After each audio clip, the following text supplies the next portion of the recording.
Hello bull trackers दोस्तों, एक बार फिर मार्केट्स ऑल टाइम हाई पर है और इसकी बड़ी वजह इस बार फॉर अ चेंज एफआईआई की बाइंग नहीं है बल्कि म्यूचुअल फंड्स की बाइंग है। ये थोड़ा सरप्राइजिंग है क्योंकि पास्ट में हमने देखा कि म्यूचुअल फंड्स यूजुअली गिरावट में खरीदते हैं। हमने देखा पिछले 2-3 सालों में जब जब बड़ी गिरावट हुई एफआईआई की सेलिंग की वजह से, तो म्यूचुअल फंड्स ने खरीद कर मार्केट को संभाला। लेकिन अगर आज के दौर पे आप देखें, पिछले 2-3 महीने का डेटा देखें, तो म्यूचुअल फंड्स इतनी हाई वैल्यूएशंस पर ऑल टाइम हाई लेवल पर खरीदारी कर रहे हैं और ऐसी खरीदारी कर रहे हैं जो पिछले कई सालों में हमें देखने को नहीं मिली। तो इस सबका डेटा मैं यहाँ पे दिखाने वाला हूँ। लेकिन सबसे बड़ा प्रश्न ये है कि वो ऐसा क्यों कर रहे हैं, क्या किसी तरीके का वो खेला कर रहे हैं। ऐसा मैं क्यों कह रहा हूँ, इसके बारे में हम आगे बात करने वाले हैं। तो आइए सबसे पहले समझने की कोशिश करते हैं कि आखिर म्यूचुअल फंड्स ने मार्केट में क्या किया। तो आइए मैं कुछ डेटा आपको दिखाता हूं। तो अगर हम म्यूचुअल फंड्स के बाइंग के पैटर्न्स को देखें तो मार्च के महीने में उन्होंने 45,120 करोड़ की बाइंग की, जो कि पिछले महीने यानी कि फरवरी से कंपेयर करें तो 3 टाइम्स है। और अगर आप देखें तो ये हाईएस्ट मंथली बाइंग है पिछले 3 से 4 सालों में। ये नॉर्मल नहीं है दोस्तों। और अगर हम 2023 की बात करें तो उन्होंने 1.7 लाख करोड़ की बाइंग की और लगभग वो हर साल इसी रेंज के आसपास की बाइंग कर रहे हैं। लेकिन सरप्राइजिंग क्या है कि अभी 3 महीने हुए 2024 में और उन्होंने 2023 की 50% बाइंग ऑलरेडी कर दिए। तो इतनी बाइंग तो वो अपने पैसे से कर नहीं रहे हैं, ऑब्वियसली उनके पास पैसे भी आए हैं। तो जिस तरीके से मार्केट्स लगातार न्यू हाइस को टच कर रहा है, तो रिटेल वाले भी म्यूचुअल फंड्स को पैसा पंप कर रहे हैं और उनके एयूएम में 35% का राइज भी हुआ है। लेकिन 35% का राइज होने के बावजूद भी इस तरीके की बाइंग ये कोई नॉर्मल नहीं है। ऐसा लग रहा है कि वो बहुत जल्दीबाजी में है, किसी तरीके से मार्केट को जो संभालने की कोशिश कर रहे हैं। मुझे नहीं पता वो क्या कर रहे हैं, लेकिन ये बाइंग नॉर्मल नहीं है। आगे भी इससे रिलेटेड मैं कुछ डेटा आपके साथ शेयर करूंगा। तो दोस्तों, वीडियो को आगे बढ़ाने से पहले मैं आपको अपने ऑप्शंस लर्निंग प्रोग्राम्स के बारे में बात करना चाहता हूं। इस वक्त हम 2 तरीके के प्रोग्राम्स रन कर रहे हैं। अगर आप एब्सोल्युटली बिगिनर हैं और बिगिनर से एडवांस तक की ऑप्शन सीखना चाहते हैं तो आप हमारे ऑनलाइन लर्निंग प्रोग्राम क्लब 100 को ज्वाइन कर सकते हैं। और अगर आप HNI ऑप्शंस ट्रेडर हैं, आपको ऑप्शंस मार्केट की थोड़ी बहुत समझ है, आपको थोड़ा बहुत एक्सपीरियंस है, तो आप हमारे 2 डेज़ ऑफलाइन लर्निंग प्रोग्राम को ज्वाइन कर सकते हैं, जो कि कोलकाता में होने वाला है नोवोटेल 5 स्टार होटल में। और वहाँ पे हम जो HNI ग्रेड की स्ट्रैटेजीज़ को डिस्कस करने वाले हैं, जिसमें ऑप्शन एडजस्टमेंट से लेके और भी कई तरीके की स्ट्रैटेजीज़ को कवर करने वाले हैं। लेकिन दोस्तों, ये HNIs के लिए ही सूटेबल स्ट्रैटेजीज़ हैं क्योंकि इसमें कैपिटल ज़्यादा लगता है और इसमें ये बिगिनर्स के लिए नहीं है। तो जो भी प्रोग्राम आप अपने नीड के हिसाब से ज्वाइन कर सकते हैं। अगर इससे रिलेटेड कोई जानकारी आपको चाहिए तो आप हमसे कांटेक्ट कर सकते हैं। अब आइए दोस्तों, मैं कुछ डेटा पॉइंट्स और आपको दिखाता हूं कि क्यों ये बाइंग हमें नॉर्मल नहीं दिख रही है। आइए सबसे पहले हम जो समझने की कोशिश करते हैं कि निफ्टी में कितना rise month on month basis पर हमें देखने को मिला और किस तरीके का वॉल्यूम जनरेट हुआ। तो वो पैटर्न मैं आपको यहाँ पे दिखा रहा हूँ। आप देख सकते हैं कि यहाँ पर मंथ ऑन मंथ हम दिखा रहे हैं कि कितना वॉल्यूम जनरेट हुआ, इक्विटी मार्केट में कितना वॉल्यूम ट्रेड हुआ। तो ये ब्लू लाइन जो है ये वॉल्यूम की है कि कितना वॉल्यूम हुआ, और ये जो रेड बार्स हैं ये हमें ये बताता है कि कितना मार्केट राइज या फॉल हुआ। तो यहाँ पर पैटर्न देखिए, यूजुअली अगर हम प्राइस और वॉल्यूम का ट्रेंड को देखें तो एक नॉर्मल ट्रेंड क्या होता है, जब प्राइस भी ऊपर जाता है वॉल्यूम भी ऊपर जाता है तो उसे हम एक हेल्दी ट्रेंड मानते हैं। जब दोनों नीचे जाते हैं तो उसे भी हम एक हेल्दी फॉल मानते हैं। लेकिन जब भी दोनों अपोजिट डायरेक्शन में जाते हैं, यानी कि प्राइस ऊपर जा रहा है और वॉल्यूम गिर रहा है, तो वो एबनॉर्मल नहीं होता है। और आइए अब थोड़ा समझने की कोशिश करते हैं कि यहाँ पर क्या हमें देखने को मिल रहा है। तो अगर आप सबसे पहले अगर सितंबर के आसपास देखें तो यहाँ पर क्या होता है, वॉल्यूम गिरता है। ये जो डॉटेड लाइन से ये एवरेज वॉल्यूम है, तो वॉल्यूम सडनली ड्रॉप होता है। तो हमें यहाँ पर जो यहाँ पे देखिए वॉल्यूम ड्रॉप होता है और निफ्टी भी गिरता है। तो ये एक नॉर्मल चीज़ है। लेकिन यहाँ पर क्या हो रहा है, अगर आप मार्च के महीने में देखिए तो वॉल्यूम में कितनी परसेंट गिरावट आई है जो इक्विटी के, तो यानी कि मार्केट ऑल टाइम हाई पर है लेकिन volume is not rising. Volume में, इक्विटी वॉल्यूम में करीब 16% का फॉल देखने को मिला है। दोस्तों ये कोई सामान्य फॉल नहीं है।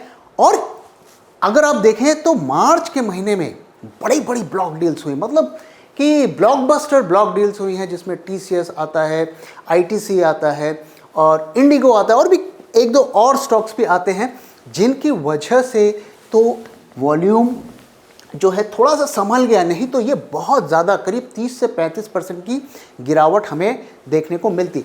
और यहाँ पर हम देख सकते हैं कि हमारा निफ्टी ने करीब 1.5% का राइज भी दिया मार्च के महीने में। तो अगर ये ब्लॉक डील्स नहीं होते तो वॉल्यूम काफ़ी ज़्यादा गिरता। तो बेसिकली मैं ये आपको बताने की कोशिश कर रहा हूँ कि जिस तरीके से राइज हुआ है मार्केट में, वॉल्यूम्स आर नॉट सपोर्टिंग। तो अब आप देखिए म्यूचुअल फंड्स हेवी बाइंग कर रहे हैं, लेकिन क्या रिटेल वाले बाय कर रहे हैं? डेटा देख के तो ऐसा नहीं लगता, क्योंकि म्यूचुअल फंड्स की इतनी बाइंग के बावजूद भी वॉल्यूम में ड्रॉप है। तो इस रैली में रिटेल पार्टिसिपेट नहीं कर रहा है। और अगर मैं FIIs की बात करूं तो FIIs ने क्या किया, तो वो भी मार्च के महीने में उन्होंने अच्छी खासी बाइंग की है और बाइंग की वजह भी वही है कि उन्होंने ब्लॉक डील में पार्टिसिपेट किया। अगर आप उनके ओवरऑल पिछले 3 महीने का डेटा देखें तो जनवरी में तो उन्होंने भयंकर सेलिंग की है, फरवरी के महीने में माइनर उन्होंने बाइंग की बहुत ही, और मार्च के महीने में बम्पर उनका डेटा दिखा रहा है क्योंकि उन्होंने ब्लॉक डील पर पार्टिसिपेट किया। तो रिटेल वालों ने कुछ खास बाइंग नहीं की, म्यूचुअल फंड्स ने ज़बरदस्त बाइंग की, FIIs ने मोस्टली ब्लॉक डील्स में ही पार्टिसिपेट किया। और अप्रैल के महीने में भी अगर हम देखें तो वो कुछ खास बाइंग नहीं कर रहे हैं। तो प्रश्न उठता है कि अगर रिटेल वाले बाइंग नहीं करेंगे और नए रिटेल वाले मार्केट में नहीं आएंगे तो ये लोग मार्केट में किसको माल बेचेंगे? और क्या ये वजह तो नहीं है कि मार्केट्स को नए नए हाइज पर ले जाकर रिटेल को वो और बुलाने की कोशिश कर रहे हैं, क्योंकि रिटेल का पार्टिसिपेशन थोड़ा कम होता हुआ दिखा है। मैं आगे आपको रिटेल का डेटा भी दिखाऊंगा और उसकी एनालिसिस भी बताऊंगा। अब आइए मार्केट ब्रेड्थ को भी देख लेते हैं, यानी कि एडवांस डिक्लाइन को भी देख लेते हैं। दोस्तों हम जानते हैं कि जब एक सेक्युलर बुल रन होता है तो ज़्यादा से ज़्यादा स्टॉक्स उसमें पार्टिसिपेट करते हैं, इसलिए हम एडवांस डिक्लाइन रेशियो को देखते हैं, समझने की कोशिश करते हैं कि क्या ये रैली कुछ सिलेक्ट स्टॉक्स की वजह से हो रही है या फिर इसमें सारे स्टॉक्स यानी कि ज़्यादातर स्टॉक्स इसमें पार्टिसिपेट कर रहे हैं।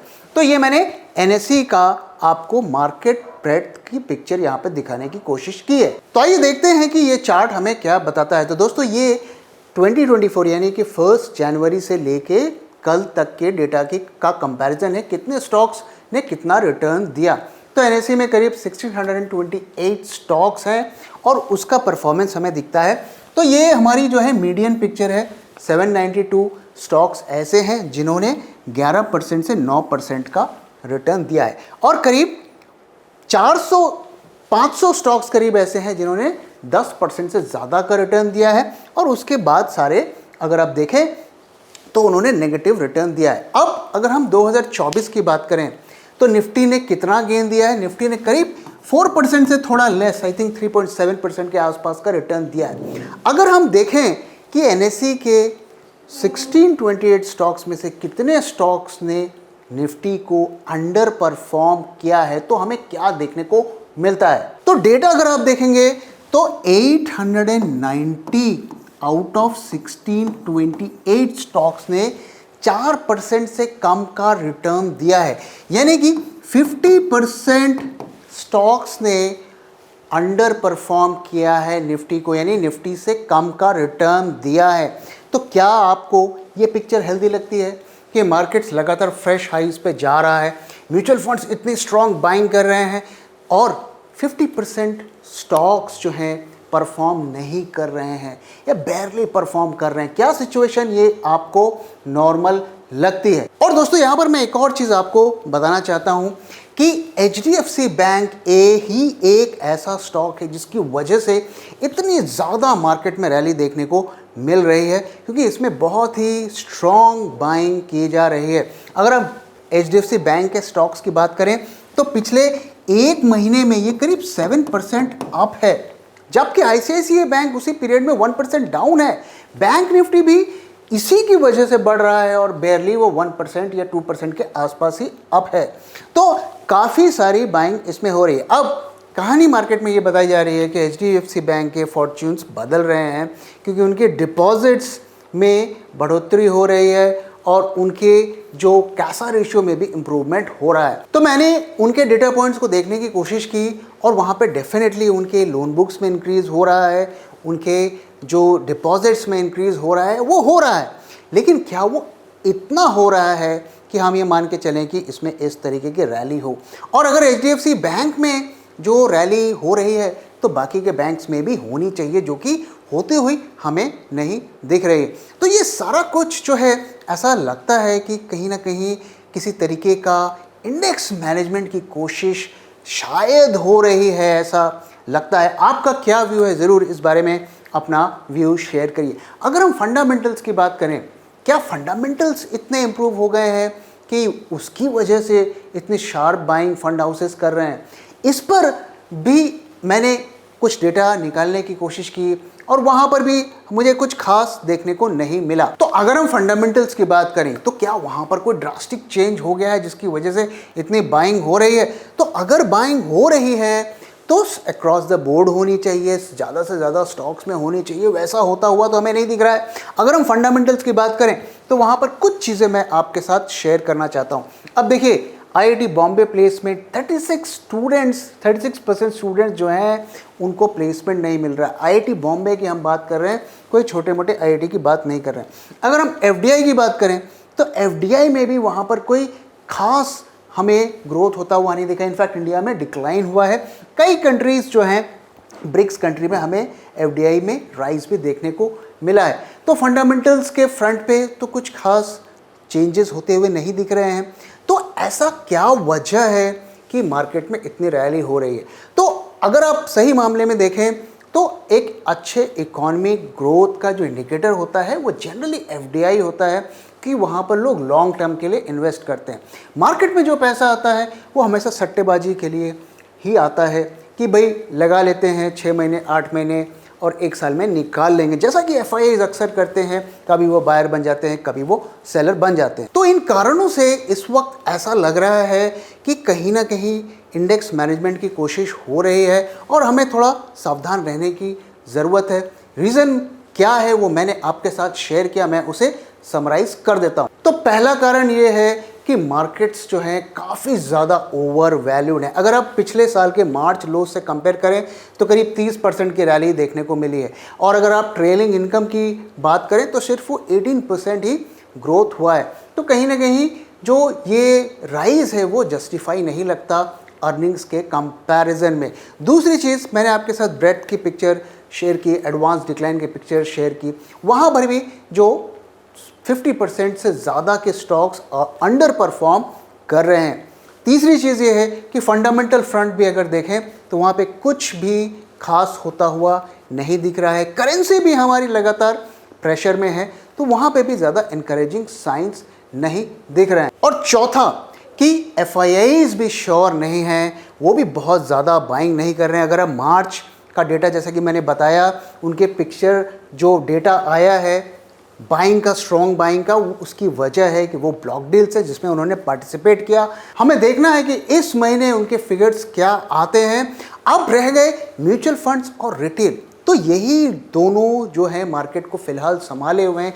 रिटेल की जो खुद की बाइंग हो रही होती है वहाँ पर हमें डिक्लाइन देखने को मिल रहा है, और म्यूचुअल फंड के द्वारा ही ज़्यादा से ज़्यादा बाइंग हो रही है।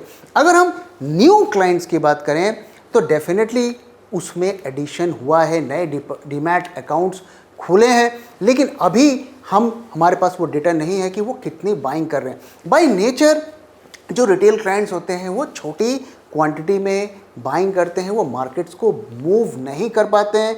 मार्केट को मूव करने के दो ही जो लोग होते हैं वो हैं FIIs और DI। इसलिए थोड़ा हमें यहाँ पर सावधानी रहनी चाहिए, और ये नहीं कि मार्केट्स लगातार न्यू हाइस को टच कर रहा है तो हमें भी ताबड़तोड़ खरीदारी करनी चाहिए, क्योंकि जिस तरीके की सिचुएशन हमें दिख रही है, ऐसा लग रहा है कि हम इरेशनल एक्सूबरेंट टेरिटरी पे बढ़ रहे हैं। दोस्तों, इसी के साथ इस वीडियो को मैं यहाँ पे ख़त्म कर रहा हूँ। वीडियो कैसा लगा ज़रूर बताइएगा और अपना फीडबैक शेयर करना मत भूलिएगा। Thank you very much for watching and thank you for your time.